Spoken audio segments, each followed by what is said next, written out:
यह article right to equality articles 14-18 का हिस्सा है और खास तौर पर सरकारी नौकरी पब्लिक एम्प्लॉयमेंट से जुड़ा है। Main points of article 16। Aids equality of opportunity sector 1, हर सिटीजन को इक्वल अपॉर्चुनिटी मिलेगी गवर्नमेंट जॉब्स और पब्लिक एम्प्लॉयमेंट में। किसी के साथ caste, religion, race, sex, descent, place of birth, residence के आधार पर डिस्क्रिमिनेशन नहीं किया जा सकता। 2. Prohibition of discrimination 2. स्टेट किसी सिटीजन के साथ religion, caste, sex, descent, place of birth, residence की वजह से भेदभाव नहीं कर सकता। 3. पार्लियामेंट की पावर 1632 पार्लियामेंट लॉ बना सकता है कि किसी पोस्ट या एम्प्लॉयमेंट के लिए रेजिडेंस रिक्वायरमेंट किसी पर्टिकुलर स्टेट यूटी का निवासी होना जरूरी हो। एग्जाम्पल, कुछ जॉब्स में डोमिसाइल ऑफ J&K या रेजिडेंट ऑफ स्टेट कंडीशन होती है। 4.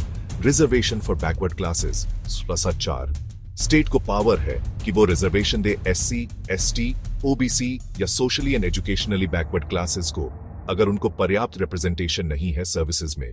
5. रिजर्वेशन इन प्रमोशन सिखा 4A article 4A 67 amendment 1985 SCS और STS को प्रमोशन में रिजर्वेशन दिया जा सकता है। 6. कॉन्सिक्वेंशियल सीनियोरिटी 4B अगर रिजर्व्ड कैंडिडेट्स को प्रमोशन में मौका नहीं मिला तो उनकी जगह कैरी फॉरवर्ड की जाएगी और अनफिल्ड बैकलॉग वैकेंसीज को अलग से गिना जाएगा। 7. Economically weaker sections EVES reservation इस 3rd amendment 2019 article 60 general category के गरीबों EVS को 10% रिजर्वेशन दिया गया। Important supreme court judgments Indra Sawhney case 1992 reservation की लिमिट 50% से ज्यादा नहीं होनी चाहिए except in extraordinary cases. Reservation सिर्फ इनिशियल अपॉइंटमेंट में होगा, प्रमोशन में नहीं। बाद में अमेंडमेंट से SC ST को मिला।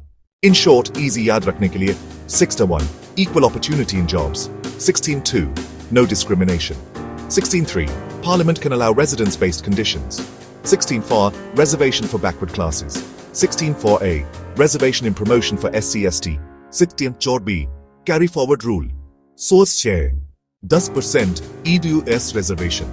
तो आर्टिकल 16 इंश्योर करता है कि गवर्नमेंट जॉब्स फेयर हों, लेकिन साथ ही कमजोर वर्गों को रिजर्वेशन देकर उनका रिप्रेजेंटेशन भी बढ़े।